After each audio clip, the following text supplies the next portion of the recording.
Hello friends, today we are going to see the third lesson of standard 12th textbook, and the lesson is the cop and the anthem. So first we are going to see about the writer of the lesson. The cop and the anthem हा जो lesson आहे तो O Henry यांनी लिहिलेला आहे. त्यांचं खरं नाव William Sydney porter असं आहे. ते एक अमेरिकन रायटर आहेत and he is better known by his pen name O Henry. म्हणजे खरं नाव त्यांचं जरी विलियम सिडनी पोर्टर असलं तरीही त्यांचं पेन नेम म्हणजे ज्या नावाने लेखक लिखाण करतो त्या नावाला पेन नेम म्हटलं जातं. तर ओ हेनरी हे त्यांचं पेन नेम आहे. ते एक प्रसिद्ध लेखक आहेत. तर त्यांची ही जी स्टोरी आहे the cop and the anthem, cop म्हणजे पोलीस आणि अँथेम म्हणजे एक गीत किंवा एक धार्मिक गीत. तर पोलीस आणि धार्मिक गीत यांचा काय संबंध आहे हे आपल्याला या लेसनमध्ये बघायचं आहे. It is one of O Henry's well known stories. अतिशय प्रसिद्ध अशी त्यांची ही कथा आहे. त्यांची जी रायटिंग स्टाईल आहे त्याच्यात स्माईल विथ टीयर्स असं त्या शैलीचं आपण वर्णन करू शकतो. स्माईल विथ टीयर्स म्हणजे ज्याच्यामध्ये आपल्याला त्यांनी खूप हसवण्याचा प्रयत्न केला असतो, परंतु अचानक हसता हसता आपण केव्हा गंभीर होतो किंवा ती गोष्ट केव्हा गंभीर वळण घेते हे आपल्या लक्षात सुद्धा येत नाही. हेच त्यांच्या ट्विस्टेड वे ऑफ थॉट्स. आणि ending is almost every story. जवळपास प्रत्येक स्टोरीची एंडिंग ही अशी ट्विस्टेड प्रकारामध्ये केलेली आपल्याला आढळून येते.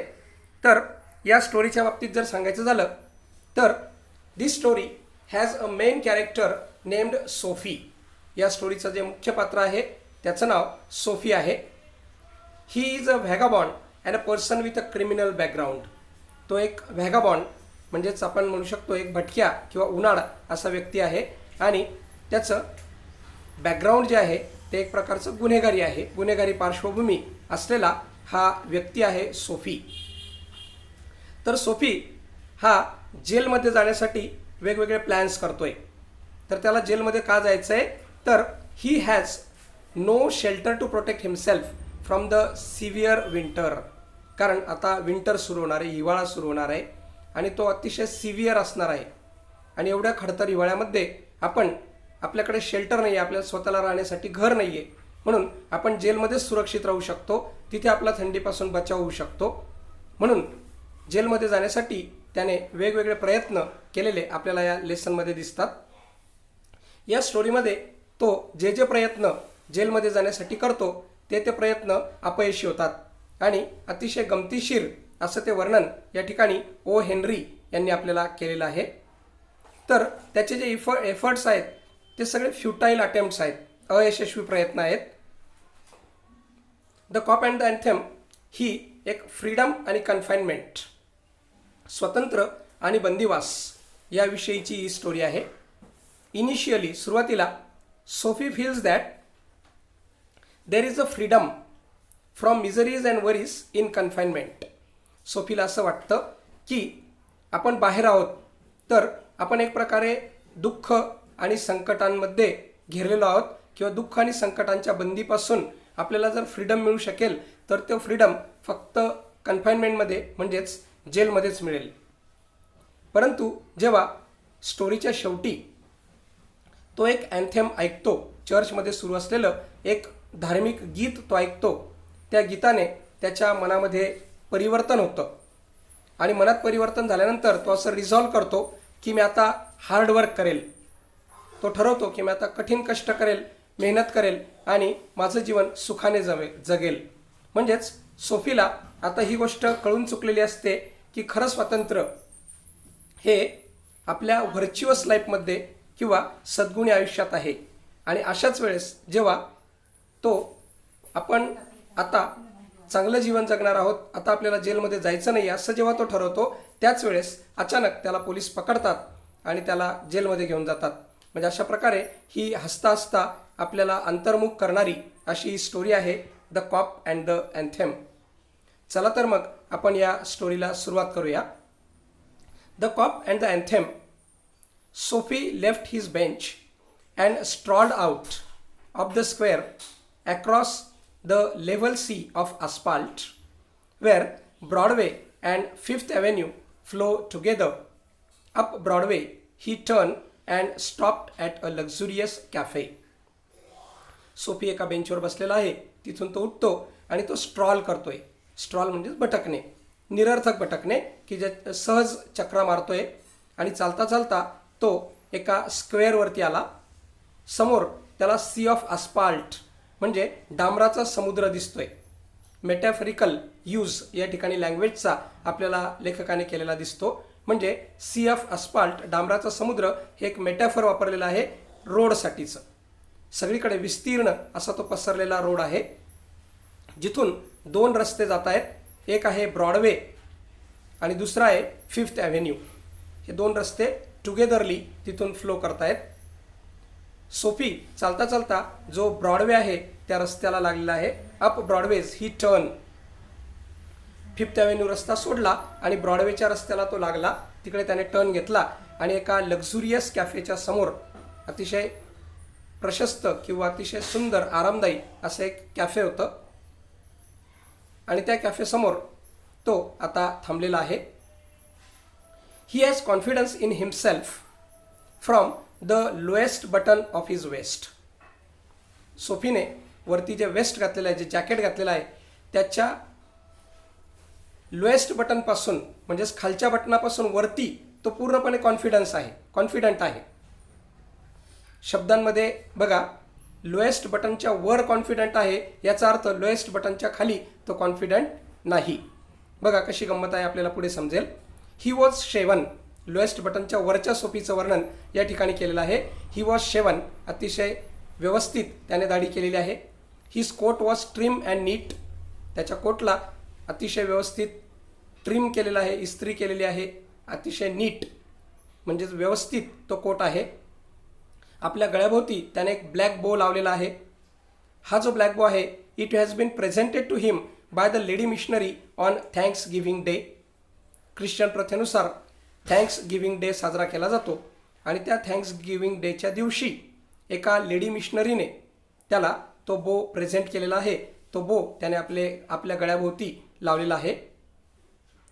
तर म्हणजेच लोएस्ट बटनपासून वरती तो पूर्णपणे कॉन्फिडंट आहे, परंतु खाली त्याची कंडिशन एवढी व्यवस्थित नाही आहे. त्याचे बूट फाटलेले आहेत, त्याची ट्राउझर्स अतिशय जुनी झालेली आहे.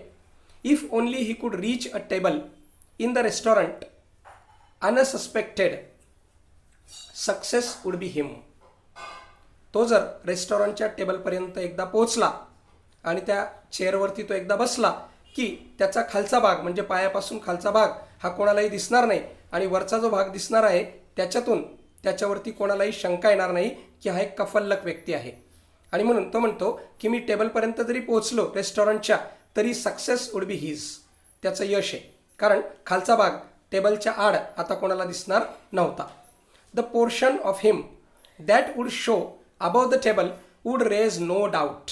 द पोर्शन अबव हिम, टेबलच्या वरती दिसणारा जो पोर्शन होता तो कोणाच्याही मनात कुठलाही डाऊट आता निर्माण करणार नव्हता. इन वेटर्स माइंड, त्याच्या मनात, त्याच्या डोक्यात आता प्लॅन्सही चाललेले आहेत की आपण रेस्टॉरंटमध्ये एंटर केल्यानंतर काय काय खायचं. Roasted mallard duck thought Sophie. Sophie मनात विचार करतोय, आपण या ठिकाणी एक रोस्टेड मॅलार्ड डकची ऑर्डर करणार आहोत. Would be about a thing with a bottle of wine. आणि त्या रोस्टेड मॅलार्ड डक बरोबर तो एक बॉटल ऑफ वाईनसुद्धा एन्जॉय करणार आहे. देन सम चीज, त्याच्याबरोबर थोडंसं cheese. A cup of coffee and cigar.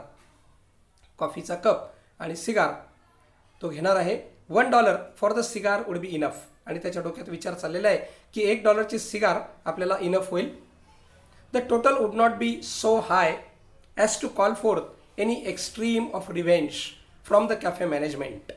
आणि तो म्हणतोय जी टोटल होईल, mallard duck, bottle of wine, cup of coffee, cigar, चीज वगैरे या सगळ्या वस्तूंची जी टोटल असेल ती फार एक्स्ट्रीम रिव्हेंज घेण्यासारखी, म्हणजे खूप मोठा बदला रेस्टॉरंटचं जे मॅनेजमेंट आहे ते आपल्यावरती घेईल असं होणार नाही. आणि त्याला तर अपेक्षा आहे की रेस्टॉरंटच्या मॅनेजमेंटने आपण बिल न भरल्यामुळे आपल्याला पकडावं आणि पोलिसांच्या ताब्यात द्यावं, कारण त्याला जेलमध्ये जाण्याची तीव्र इच्छा आहे. And yet the meal would be leave him filled and happy for the journey of his winter island. आणि त्याचं जे मीठ म्हणजे मॅलाड डक किंवा तो जो खाणार पिणार आहे त्याच्याने तो पूर्णपणे फील्ड होणार आहे, त्याचं पोट भरणार आहे, तो समाधानी असेल आणि तो खूप हॅपी असेल, कारण बिल न दिल्यामुळे आता त्याची पुढची जर्नी, त्याचा प्रवास सुरू होणार आहे. आणि तो प्रवास कुठला असणार आहे तर तो विंटर आयलँडचा, हिवाळ्याचं बेट. इथे सुद्धा मेटॅफरिकल यूज ऑफ लँग्वेजमध्ये या ठिकाणी मेटॅफर वापरलेला आहे. विंटर आयलँड हे जेलसाठीचं किंवा प्रिझनसाठीचं वापरलेलं मेटॅफर आहे, कारण विंटरपासून बचाव करण्यासाठी, थंडीपासून बचाव करण्यासाठी त्याला त्या आयलँडवरती म्हणजेच त्या बेटावरती जाण्याची त्याची तीव्र इच्छा आहे. But as Sophie set foot inside the restaurant door, जसा सोफीने रेस्टॉरंटच्या दरवाजात पाय ठेवला, the head waiter's eye fell upon his tattered trouser and decadent shoes. रेस्टॉरंटच्या दरवाजात पाय ठेवता बरोबरच जो हेड वेटर होता, तिथला मुख्य वेटर होता, त्याचं लक्ष याच्या टॅटर ट्राउझरकडे, त्याच्या फाटलेल्या उसवलेल्या पॅन्टकडे आणि त्याचे जे डिकेडंट शूज होते, जुने झालेले, खराब झालेले, सडलेले जे शूज होते त्याच्या पायातले, त्याच्याकडे त्याचं लक्ष गेलं. बघा, आता तुमच्या लक्षात आलेलं असेल की या ठिकाणी जो शब्द यापूर्वी लेखकाने वापरलेला होता की he was fully confident from the lowest button upward, lowest बटनपासून वरती तो कॉन्फिडंट आहे, याचा अर्थ खालची जी पोझिशन होती त्याची पॅन्ट्स, त्याचे ट्राउझर्स आणि त्याचे शूज हे इतके गलिच्छ होते की ते बघितल्यानंतर त्याला कोणीही रेस्टॉरंटमध्ये एंट्री देणार नव्हतं. आणि म्हणून तो म्हणत होता की फक्त तिथपर्यंत पोहोचणं खूप गरजेचं आहे, एकदा टेबलपर्यंत पोहोचलो की आपल्यावरती कोणीही डाऊट घेणार नाही. Strong and ready hands turn him about and conveyed him in the silence and haste to the sidewalk and averted the ignoble fate of the Minans Mallard. Strong आणि हेवी हँडने त्याला शांतपणे धरलं आणि त्याला रस्त्यावरती फेकून दिलं. Conveyed him in silence and haste अगदी घाईघाईने आणि शांतपणे त्याला साईडवॉकवर बाहेर फेकण्यात आलं. आणि या ठिकाणी लेखक अतिशय गमतीशीरपणे मांडतात की ॲव्हर्टेड द इग्नोबल फेट ऑफ द मॅलार्ड. आणि तो जो मॅलार्ड डक बिचाऱ्याचं जे इग्नोबल फेट होतं, इग्नोबल म्हणजे डिसऑनरेबल, दुर्दैवी अंत त्याचा वाचला की तो बिचारा मॅलार्ड डक आता याच्या पोटात जाणार होता, परंतु त्या इग्नोबल फेट जे होतं त्या मॅलार्ड डकचं ते त्या वेटरच्या सतर्कतेमुळे वाचलं. आणि जसं सोफीला बाहेर फेकलं गेलं तो डक वाचला, म्हणजे तो डक याच्या पोटात आता गेलेला नाही. या ठिकाणी हा पहिला प्रसंग, सोफीचा पहिला प्रयत्न होता विंटर आयलँडवर म्हणजेच जेलमध्ये पोहोचण्यासाठी. हिवाळ्यापासून किंवा तीव्र थंडीपासून वाचण्यासाठी त्याला प्रिझनमध्ये म्हणजेच जेलमध्ये जाण्याची जी तीव्र इच्छा होती त्याच्यासाठी फुकट खाऊन आपल्याला रेस्टॉरंटवाले जेलमध्ये पाठवतील ही जी अपेक्षा होती ती अपेक्षा आता मात्र त्याची भंग झालेली आहे आणि त्याचा पहिला प्रयत्न फसला. सोफी टर्न ऑफ ब्रॉडवे, पुन्हा तो ब्रॉडवेवरती वळाला आणि त्याने रस्त्याने पुढे जायला सुरुवात केली. It seemed that his route to coveted island was not to be as easy one. आणि त्याच्या मनात आता विचार चालू आहेत की आपला जो रूट आहे, आपला जो प्रवास आहे त्या कोव्हेटेड आयलँडचा, कोव्हेटेड मीन्स ग्रेटली डिझायर्ड, ज्या आयलँडवर जाण्याची आपली तीव्र इच्छा आहे, म्हणजेच जेलमध्ये जाण्याची जी आपली तीव्र इच्छा आहे तिचा प्रवास एवढा सोपा नाही, not easy one. Some other way of entering the limbo must be discovered. आणि तो आता डोक्यात विचार करतोय की I should have to think of some other way, मी आता दुसऱ्या कुठला तरी मार्ग निवडणं आवश्यक आहे किंवा दुसऱ्या कुठल्या तरी मार्गाचा विचार मला करावा लागेल. कशासाठी? To go to the limbo. Limbo means here border place between heaven and hell. स्वर्ग आणि नरकाच्या मधली जी बॉर्डर असते त्याला याने या ठिकाणी लिंबो म्हटलेलं आहे लेखकाने. तर या ठिकाणी प्रिझनला लिंबो का म्हटलेलं आहे? कारण त्याला असं वाटतंय की आपण सध्या ज्या ठिकाणी आहोत ती हेल आहे. म्हणजे स्वातंत्र्याला तो हेल समजतोय आणि प्रिझनला किंवा जेलला तो स्वर्ग समजतोय. कारण त्याला माहिती आहे की जेलमध्ये गेल्यानंतरच आपण अगदी सुरक्षित राहू शकतो, थंडीपासून आपण वाचू शकतो आणि आपण फुकटचं तिथे खाऊही शकतो. आणि म्हणून त्या ठिकाणी त्याला ही जी entering the limbo must be devised, आणि म्हणून तो म्हणतोय I have to discover some new way, काहीतरी नवीन मार्ग मला शोधावा लागेल. To entering the limbo must be devised. At the corner of 6th Avenue, electric lights and cunningly displayed wares behind the plate glass made a shop window attractive. एक 6th Avenueच्या रस्त्यावरून पुढे गेल्यानंतर सोफीला एक दुकान दिसलं. त्या दुकानात अतिशय आकर्षक लाइटिंगची सजावट होती, इलेक्ट्रिक लाईट्स आणि कनिंगली डिस्प्लेड वेअर, आणि त्या दुकानामधल्या ज्या वस्तू होत्या त्या अतिशय कनिंगली म्हणजे अतिशय चतुराईने त्या ठिकाणी डिस्प्ले केलेल्या होत्या. त्यामुळे ती प्लेट ग्लास, बाहेर काच होता आणि त्या काचाच्या मागे सुंदर लाइटिंग आणि व्यवस्थितपणे मांडलेल्या त्या वस्तूंमुळे ते दुकान अतिशय आकर्षक दिसत होतं.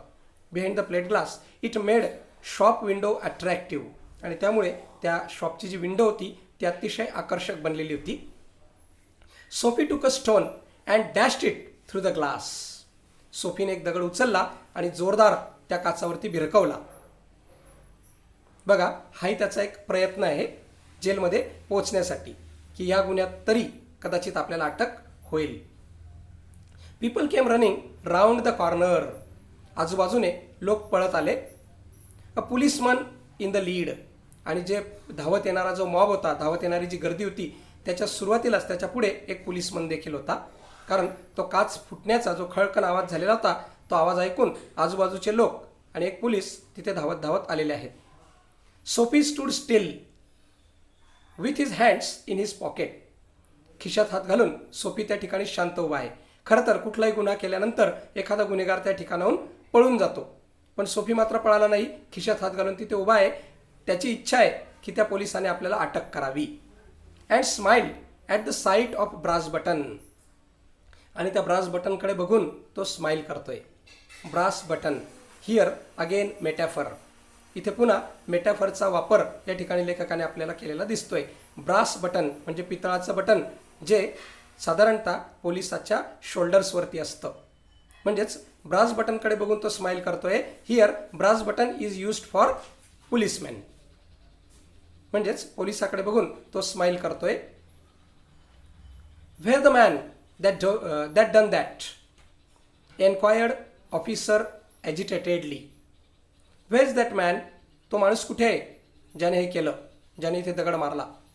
त्या पोलीस अधिकाऱ्याने वैतागून ॲजिटेटेडली त्याला विचारणा केली, एन्क्वायर केलं. Don't you think that I might have had something to do with it, said Soapy. Soapy म्हणाला, तुम्हाला असं वाटत नाही का की या गोष्टीशी किंवा या घटनेशी माझा काही संबंध असेल? विथ फ्रेंडली व्हॉइस, अतिशय मैत्रीपूर्ण आवाजात तो म्हणाला, don't you think that I might have had something to do it with as greets good fortune. As one greets good fortune. जसं आपण कोणाला तरी शुभेच्छा देतो त्या आवाजात सोफी त्या पोलिसाला विचारतोय की माझा काही हात असावा असं तुम्हाला नाही वाटत का? The policeman refuse to accept Soapy even as a clue. साधा पुरावा म्हणून सुद्धा पोलिसमन सोफीला ॲक्सेप्ट करायला, स्वीकारायला तयार नाही. कारण त्या पोलिसाला 100% खात्री होती की गुन्हा करणारा इथे मूर्खासारखा उभा राहणार नाही, तो पळून गेलेला असेल. Men who smash windows do not remain to chat with police. कारण जो माणूस असा गुन्हा करेल तो पोलिसाशी चॅट करत, पोलिसाशी गप्पा मारत त्या ठिकाणी उभा राहणार नाही. They take to their heels. Take to the hills means fly away or run away. Take to the hills ही एक फ्रेज आहे. याचा अर्थ होतो पळून जाणे किंवा त्या ठिकाणाहून पोबारा करणे. The policeman saw a man half way down a block running to catch a car. तेवढ्यात पोलिसाचं लक्ष गेलं, त्याला दूरवरती एक माणूस एका कारच्या मागे धावताना दिसला. पोलिसाला आता संशय आला की कदाचित तो माणूस जो धावतोय त्यानेच कदाचित हा गुन्हा केलेला असेल. With drawn club he joined in the pursuit. आणि धावतच तो पोलीस आता त्या माणसाच्या पर्स्यूटमध्ये त्याच्या पाठलागाकरता निघून गेलेला आहे. Sophie with disgust in his heart. अतिशय डिस्गस्ट होऊन, अतिशय निराश होऊन सोफी आता त्या ठिकाणी ड्रिफ्टेड अलॉंग टॉईस अनसक्सेसफुल. त्या ठिकाणी शांतपणे चक्रा मारतोय, कारण आता हा त्याचा जो दुसरा प्रयत्न होता, it was also an unsuccessful attempt. हा सुद्धा काय होता, अयशस्वी ठरलेला प्रयत्न होता. मित्रांनो, सोफीचं पुढे काय होतं हे आपण आता पुढच्या भागात बघू. जर हा व्हिडिओ आपल्याला आवडला असेल तर याला लाईक करा, शेअर करा व या चॅनलला नक्की सबस्क्राईब करा, म्हणजे आपण यासारखे अनेक व्हिडिओज या चॅनलवरती बघू शकाल. धन्यवाद.